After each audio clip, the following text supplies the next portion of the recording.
Kuliah online, enak dong, tugasnya bisa nyontek. Dosen nggak tahu, bajunya bebas, nggak pakai seragam, video dimatiin, bisa sambil rebahan. Nggak bisa ketemu teman-teman. Nggak bisa jajan pulang kuliah. Kuliah online, kuliah online, kuliah online. Nah, gimana sih kuliah online? Jangan lupa klik subscribe, komen, dan like. Lady Story Talk Show menghadirkan kisah-kisah inspirasi wanita, pahami wanita untuk pahami dunia.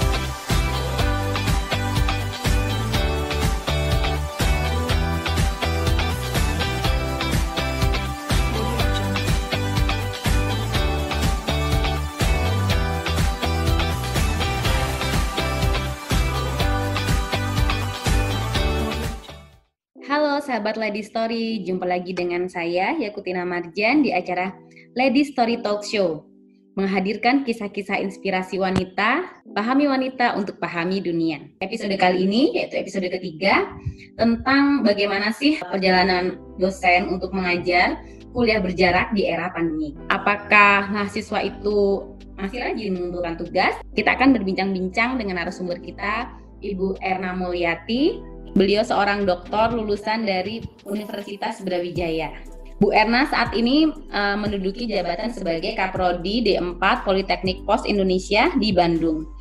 Mahasiswa-mahasiswa dari Politeknik Pos di Bandung ini didominasi oleh putra-putra daerah, artinya bukan dari orang Bandung sendiri, dari Jawa Timur, dari Jawa Tengah, dari Jakarta, dari luar pulau, dari berbagai daerah di Indonesia. Nah, bagaimana sih perasaan Ibu Erna, bagaimana kegiatan Bu Erna dalam mengajar di era pandemik? Apakah mahasiswa-mahasiswanya itu harus pulang ke rumah masing-masing ataukah harus stay di Bandung? Langsung masuk ke acara bincang-bincang dengan Ibu Erna Mulyati di acara Lady Story Talk Show. Dari Wadir 1 mencoba untuk bagaimana menawarkan protokol-protokol yang nantinya bisa memudahkan dari sisi mahasiswanya. Kita coba adaptasi terus memberikan kuesioner ke mahasiswa, sehingga saat ini yang memang sangat relevan yaitu menggunakan Google Meet dan juga menggunakan WA, baik itu video call atau memang chat yang bisa digunakan. Memang terkendala sekali khususnya untuk mata kuliah praktikum, apalagi untuk sekolah vokasi ini. Ya. Ini tidak bisa kita selalu jadi tidak bisa memberikan secara langsung tatap muka. Dengan ini kita harus betul-betul memberikan modul berupa tugas-tugas. Dan ini juga menjadi kendala akhirnya di mahasiswa karena keterbatasan mahasiswa. Nah, ini yang kita coba saat ini di prodi ini untuk melakukan semacam penelitian dosen ini bagaimana membantu secara virtual nanti untuk praktikumnya. Tapi memang ini masih terus dikembangkan. Ya. Karena memang tidak ini ya, ini pandemik ini adalah sesuatu yang bukan kita rencanakan, sehingga kalau sekolahnya memang di awal dia sudah bentuknya UT, universitas terbuka, memang itu kan sudah direncanakan dari awal, sudah membuat seperti online. Namun kan kita ini kan tidak, sehingga ya ini terus kita lakukan revisi-revisi bagaimana pola pembelajaran yang harus dilakukan yang memang tidak merugikan dari sisi mahasiswanya, atau kita malah bisa membantu dengan adanya memberikan bantuan untuk paket data terhadap mahasiswa. Ketika kondisi pandemik ini memang ada instruksi dari kampus itu untuk mahasiswa pulang ke rumah masing-masing. Mengingatkan kalau Politeknik Pos Indonesia ini, karena kan lokasinya di Bandung Bu ya, dan kebanyakan memang mahasiswanya itu daerah. Jadi apakah memang disarankan untuk pulang ke rumah masing-masing atau stay di Bandung atau bagaimana Bu? Sebenarnya tidak diinstruksikan untuk pulang, tidak. Malah di awal itu ketika bulan Maret ya, ini kan sudah terjadi selama 3 bulan. Nah, di bulan Maret itu kita menginstruksikan ke mahasiswa itu tidak kemana-mana. Karena khawatir ketika pulang kampung, dia harus dikarantina lagi selama 14 hari, kan seperti itu. Dan itu kita coba untuk mengadakan nantinya bisa tatap muka lagi. Namun dengan keputusan dari menteri, kemudian juga keputusan dari para yayasan, kemudian direktur dan wakil direktur, akhirnya kita mengeluarkan surat bahwa mahasiswa diliburkan untuk semester ganjil ini. Nah, dari sini mahasiswa ada yang memang pulang ke kampungnya, ada juga yang beberapa masih stay di sekitar Politeknik Uos. Tapi selama ini sudah berjalan sekian lama Bu ya, kuliah online, kemudian praktikum. Nah, kalau praktikum ini zaman dulu kan misalnya ada ke perusahaan, mungkin pengiriman atau apa, kemudian mengobserv, melakukan evaluasi. Lebih banyak aktivitas lapangan seperti itu ya Bu ya. Kondisi dengan apa Bu? Apakah dengan membuat misalnya mahasiswa ditugaskan membuat flow atau bagaimana Bu Erna? Jadi saat ini tidak hanya praktikum, namun juga kegiatan internship maupun skripsi. Ini mahasiswa dan proyek-proyek itu melakukan searching saja. Jadi searching melalui Google ataupun dia boleh melakukan yang kan ini sebelum pandemik ini kan ada beberapa mahasiswa yang memang dia sudah magang misalkan. Yeah. Nah, jadi akhirnya boleh work from home. Oh, oke. Jadi datanya bisa ditanyakan ke perusahaan. Jadi memang dihentikan sama sekali Tin. Ada surat dari Wadir 3 untuk menghentikan mahasiswa-mahasiswa yang juga sedang magang ataupun sedang melakukan internship. Memang ini ada keputusan dari Wadir 3. Mengingat ya tadi kondisi pandemik yang kita khawatir sekali anak-anak takut terjadi apa-apa. Semoga sih kondisi ini cepat berakhir ya Bu ya. Tapi amin.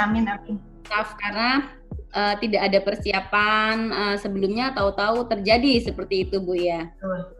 Bagaimana nih menurut Ibu kebiasaan ajar mengajar ke depan? Memang akan dalam waktu lama harus online seperti ini atau harus kita membiasakan diri atau bagaimana Bu?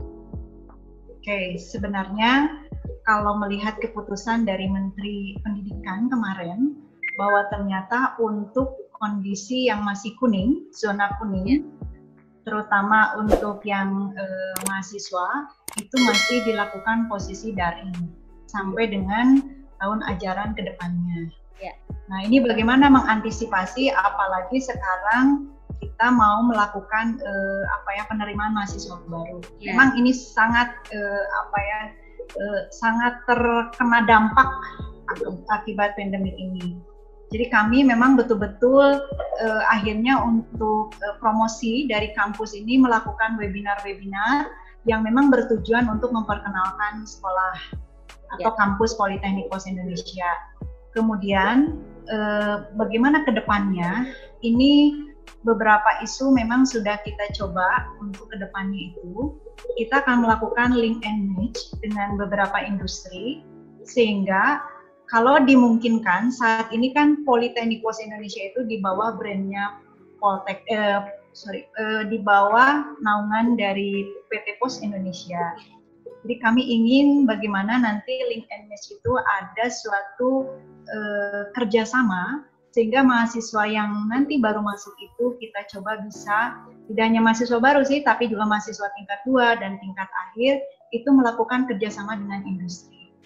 Sehingga mereka bisa melakukan dulu magang, ada mentornya di setiap PT Pos seluruh Indonesia.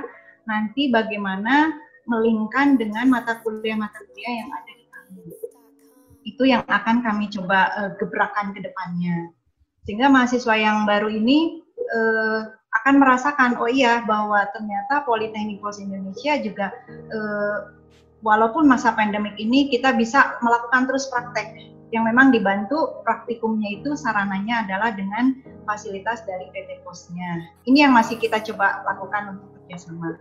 Nah kemudian bagaimana untuk para dosennya, mau tidak mau kita sudah apalagi dengan industri 4 ini ya 4.0 ini kan kita sudah harusnya pandemik ini adalah membawa hikmah yang betul-betul kita ini bisa melakukan disruption ya. Jadi dengan disruption ini kita bisa menyesuaikan. Bagaimana menyesuaikannya ya tadi, berarti kita harus bisa ke depannya juga bagaimana kita mempersiapkan untuk perkuliahan yang memang online, yang nantinya bisa dilakukan tidak hanya dalam kondisi pandemik ini saja, tapi memang juga bisa ke depannya adalah membawa mata kuliah ini menjadi satu modul ataupun pembelajaran yang akan terus dilakukan yang memang harus ada kerjasama semuanya, baik dari prodinya sendiri maupun dosen-dosen dan mahasiswanya. Siap-siap. Pesan Ibu untuk mahasiswa di luar sana dan para orang tua yang mungkin juga mengkhawatirkan, wah bagaimana nih pendidikan anak saya, apakah bisa maksimal, apa, dan apalagi pendaftaran baru seperti ya, pendaftarannya serba online, nanti juga tidak tahu lagi dosen saya seperti apa, hanya melalui Zoom. Pesannya apa nih Bu?